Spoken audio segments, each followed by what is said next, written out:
सोलापूरच्या सगळ्या आशा व गटप्रवर्तक बहिणींना माझा लाल सलाम।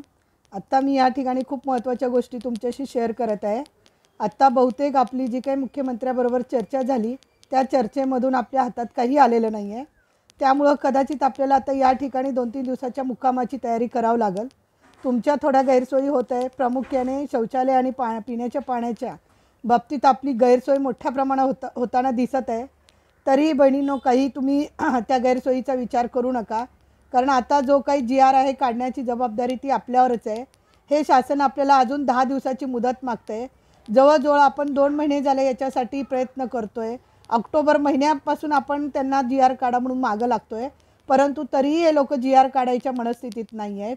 मग अशा परिस्थितीमध्ये आज आपण या ठिकाणी आलेलो असताना देखील आणखीन 10 दिवसाची मुदत मागून आपला दिशाभूल करण्याचा प्रयत्न हे सरकार करत आहे।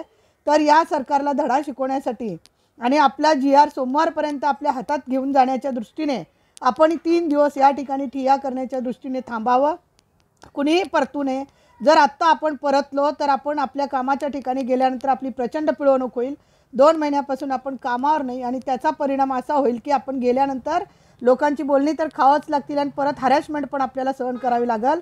तर हे सगळं नको असेल आणि आपला GR आपल्याला घेऊन जायचा असेल तर थोडीशी तुम्हाला सहनशीलता वाढवावं लागेल आणि त्या दृष्टीने तुम्हाला थोडंसं तटून राहावं लागेल आणि या शासनावरती दबाव वाढवून आपला GR आपल्याला घेऊन जावं लागेल।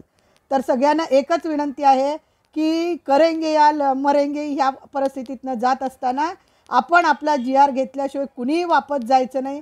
संघटनेने ज्यावेळेस जे काही सांगेल त्या कृती करा।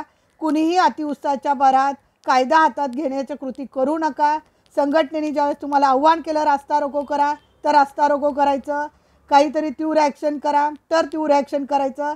संघटनेने न सांगता आपण काही करायचं नाही, कारण जर का आपण कायदा हातात घेतला तर ही लोक आपल्याला सगळ्यांना उचलून नेतील आणि एका ठिकाणी नेऊन डांबून ठेवतील आणि आपलं आंदोलन मोडीत करण्याचा प्रयत्न करतील।